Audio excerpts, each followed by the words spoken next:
നിങ്ങൾക്കൊന്ന് പ്ലാൻ ചെയ്യാൻ പറ്റുമോ? നീ ചെയ്താൽ വർക്കാവോ? എന്തുവാ നിനക്ക് വേറെ പണിക്ക് വെക്കൂടെ? ഗവൺമെൻറ് ജോലിക്ക് വെക്കൂടെ? എന്നൊക്കെ ചോദിക്കുന്നു. ഇപ്പോൾ ഒരു സീൻ എടുക്കുവാണെങ്കിൽ അതിൻ്റെ എവിടെ ഫ്രെയിം വെക്കണം, എവിടെ ക്യാമറ വെക്കണം, അത് പിന്നീട് എഡിറ്റ് ചെയ്ത് കഴിഞ്ഞ് സ്ക്രീനിൽ എങ്ങനെ വരും എന്നുള്ളത് വരെ പുള്ളിക്ക് വ്യക്തമായിട്ടുള്ളൊരു ധാരണ ഉണ്ട്. എൻ്റെ നിർഭാഗ്യവശാൽ ആ ഭാഗത്ത് ഇന്നും പോകാൻ അറിയത്തില്ല.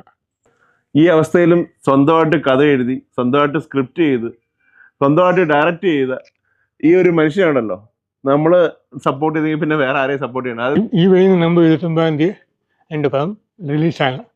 ഞാൻ ഒരുപാട് കഷ്ടപ്പെട്ടിട്ട് ഒരുപാട് അനുഭവിച്ചിട്ടാണ് ഈ സിനിമ ചെയ്യുന്നത്. കാരണം ഇത് ഒരാളെങ്കിലും കാണാൻ എനിക്ക് അധികം ആഗ്രഹമുള്ളൂ. കാരണം എന്നെപ്പോലെ ഒരുപാട് കലാകാരന്മാരുണ്ട്, വലിയ ഹാൻഡിക്കാപ്പ് പറ്റുള്ളൂ. അവർക്കൊക്കെ ഒരു പ്രയോജനം ഉണ്ടാകും എൻ്റെ ഇതുകൊണ്ട്. കാരണം പലരും വീട്ടിൽ കുത്തിയിരുന്ന് ഒന്നും ചെയ്യാൻ പുറത്തോട്ട് അങ്ങനത്തെ ഒരുപാട് ആൾക്കാരുണ്ട്. അതെല്ലാം മുന്നോട്ട് വേണം. ഹായ്, ഞാനിപ്പോൾ നിൽക്കുന്നത് പത്തനംതിട്ട ജില്ലയിലെ പന്തളത്താണ്. അടുത്ത വെള്ളിയാഴ്ച, അതായത് നവംബർ 29-ന് വെള്ളിത്തിരയിൽ ഒരു പുതിയ സംവിധായകന്റെ പേര് കൂടെ എഴുതി ചേർക്കും. ആ പേരാണ് രാകേഷ് കൃഷ്ണൻ കുറുമ്പാല. ജനിച്ച 8-ാം വയസ്സ് വരെ ശരീരം അനക്കാൻ കഴിയാത്ത ഒരു മനുഷ്യനായിരുന്നു. 8 വയസ്സ് കഴിഞ്ഞതിന് ശേഷമാണ് ഈണ്ടി നടക്കാൻ തന്നെ തുടങ്ങിയത്.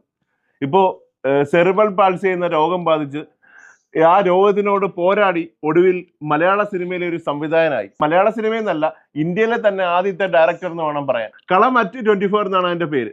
അപ്പോൾ നമുക്ക് ആ സിനിമയെ സപ്പോർട്ട് ചെയ്യാം, രാകേഷ് ചേട്ടനെ സപ്പോർട്ട് ചെയ്യാം. ഇപ്പോൾ രാകേഷ് ചേട്ടനെ പോലുള്ളവരെ നമുക്ക് മാക്സിമം സപ്പോർട്ട് ചെയ്യണം. അദ്ദേഹത്തിന്റെ സിനിമയെ കുറച്ച് ആൾക്കാർ അറിയണം, കുറച്ച് പേർക്കാർ കാണണം. അതിനെക്കുറിച്ചുള്ള അഭിപ്രായങ്ങൾ അദ്ദേഹത്തിനെ വിളിച്ചു പറയണം. അദ്ദേഹത്തിന്റെ ഫോൺ നമ്പർ ഞാൻ കമന്റ് ബോക്സിൽ കൊടുത്തേക്കാം. ഈ സിനിമ വെച്ച് കഴിഞ്ഞാൽ അടുത്ത സിനിമ ചെയ്യോ? തീർച്ചയായിട്ടും ഒരുപാട് സിനിമ ചെയ്യും.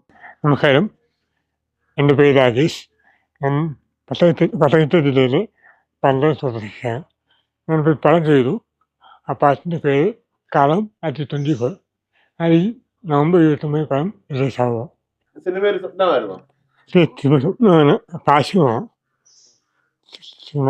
സ്വന്തമായിട്ട് സ്ക്രിപ്റ്റ് എഴുതി, പിന്നെ എല്ലാം സ്വന്തമായിട്ട് സ്ക്രിപ്റ്റ് എഴുതി. അത് മാത്രമല്ല, എനിക്ക് കൈകൊണ്ട് ചെയ്യാൻ ചെറിയ ബുദ്ധിമുട്ടുണ്ട്. സമയമെടുത്ത് എഴുതി തയ്യാറാക്കിയ സ്ക്രിപ്റ്റാണ്. പിന്നീട് അത് നമ്മുടെ ലാപ്ടോപ്പിൽ ടൈപ്പ് ചെയ്ത് പിന്നെ അതിന് ശേഷമാണ് ഈ സ്ക്രിപ്റ്റ് വായിക്കാൻ പല ആൾക്കാർക്ക് ചെന്നത്. അങ്ങനെ ഒരുപാട് പോയിട്ടുണ്ട്. പക്ഷെ ആരും നമ്മളെ കാണുമ്പം അവനെ കൊണ്ടായി ചെയ്യാൻ പറ്റുമോ എന്നൊക്കെയുള്ള ഒരു സംഭവം ഉണ്ടല്ലോ. ആദ്യമായിട്ട് ഒരാൾക്ക് ആകുമ്പോൾ ഉണ്ടാകുന്ന ഒരു സാധനം. അതുകൊണ്ടാണ് പലരും അവോയ്ഡ് ചെയ്തത്. നിങ്ങൾക്കൊന്ന് പ്ലാൻ ചെയ്യാൻ പറ്റുമോ? നീ ചെയ്താൽ വർക്കാവോ? എന്തുവാ നിനക്ക് വേറെ പണിക്ക് വെക്കൂടെ? ഗവൺമെൻറ് ജോലിക്ക് വെക്കൂടെ?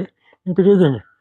പക്ഷേ അവരൊക്കെ അങ്ങനെയൊക്കെ പറഞ്ഞെങ്കിലും ഞാൻ അതിലൊന്നും പിന്മാറിയിട്ടില്ല. ഞാൻ ഇതെന്ന് തുടർന്നു. അങ്ങനെയാണ് നമ്മൾ ഈ പടം ഒരു ചെറിയൊരു പ്രൊഡ്യൂസറെ കണ്ടു.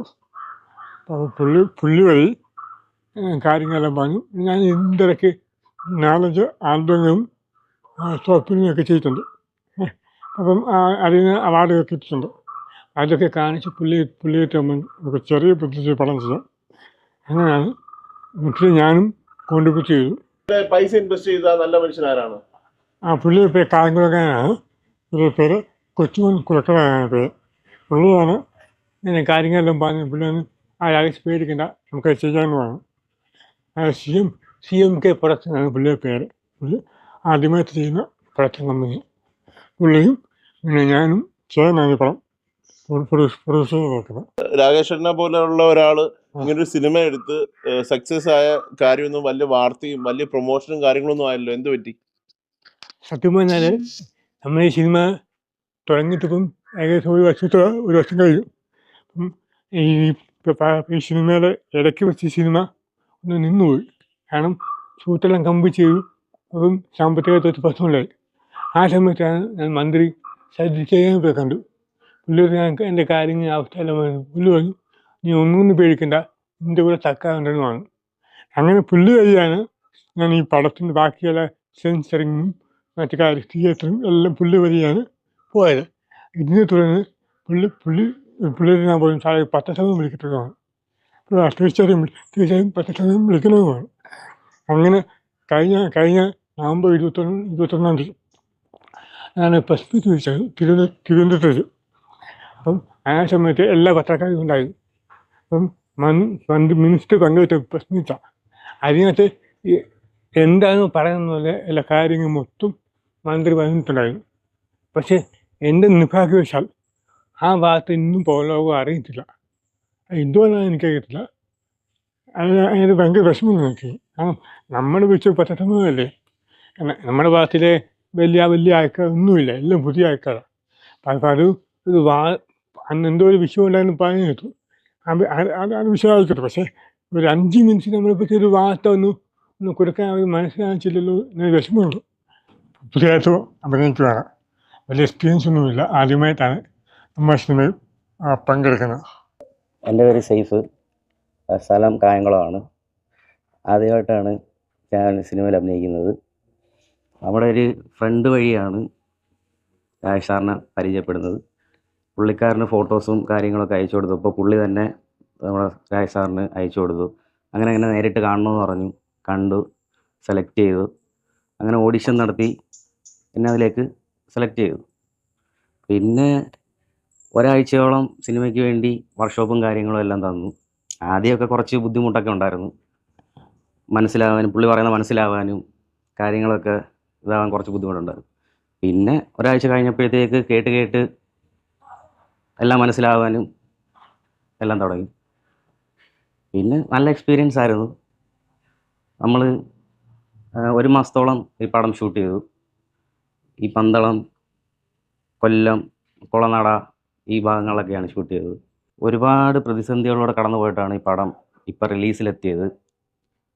ഒരു ഘട്ടത്തിൽ ഇത് റിലീസാവുമോ എന്ന് വരെ ഒരു സംശയം ഉണ്ടായിരുന്നു. പുള്ളി തന്നെ ഒറ്റയ്ക്ക് ഇറങ്ങി തിരിച്ച് എല്ലാ കാര്യങ്ങളും ഇതുവരെ എത്തിച്ച് മന്ത്രിയെ കണ്ട് ഇടപെട്ട് ഇപ്പോൾ പടം തിയേറ്ററിൽ റിലീസായി നിൽക്കുകയാണ്. 29-ാം തീയതിയാണ് പടം. എല്ലാവരും ഫാമിലിയായിട്ട് പോയി കാണണം. എങ്ങനെയായിരുന്നു ഷൂട്ടിംഗ് ലൊക്കേഷനിലെ കാര്യങ്ങളൊക്കെ? ഷൂട്ടിംഗ് ലൊക്കേഷൻ എന്ന് പറഞ്ഞാൽ ആദ്യം കഥ കേട്ടപ്പോൾ എനിക്ക് ഇഷ്ടപ്പെട്ടു. പിന്നെ എനിക്കുള്ളൊരു ഡൗട്ട് എന്താണെന്ന് വെച്ച് കഴിഞ്ഞാൽ പുള്ളിയെ കൊണ്ട് ഇതെങ്ങനെ സാധിക്കും എന്നുള്ളതായിരുന്നു. പിന്നെ അങ്ങനെ ഷൂട്ടിംഗ് തുടങ്ങി 2-3 ദിവസം കഴിഞ്ഞപ്പോഴത്തേക്ക് എനിക്ക് മനസ്സിലായി പുള്ളി ആണ് എല്ലാം നിയന്ത്രിക്കുന്നതും ചെയ്യുന്നതും. ഇപ്പോൾ ഒരു സീൻ എടുക്കുവാണെങ്കിൽ അതിൻ്റെ എവിടെ ഫ്രെയിം വെക്കണം, എവിടെ ക്യാമറ വെക്കണം, അത് പിന്നീട് എഡിറ്റ് ചെയ്ത് കഴിഞ്ഞ് സ്ക്രീനിൽ എങ്ങനെ വരും എന്നുള്ളത് വരെ പുള്ളിക്ക് വ്യക്തമായിട്ടുള്ളൊരു ധാരണ ഉണ്ട്. അങ്ങനെ പുള്ളി ആ പടം ഫുള്ള് ഐഡിയ പൂർവ്വം നല്ല രീതിയിൽ ചെയ്തു.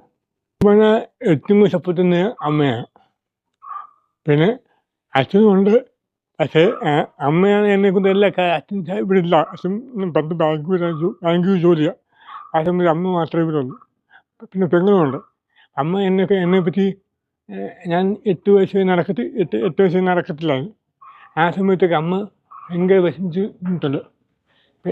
പിന്നെ അമ്മയാണ് എന്നെക്കൊണ്ട് കുറേ കാര്യങ്ങൾ ചെയ്യിപ്പിച്ചും എല്ലാ കാര്യത്തിലും.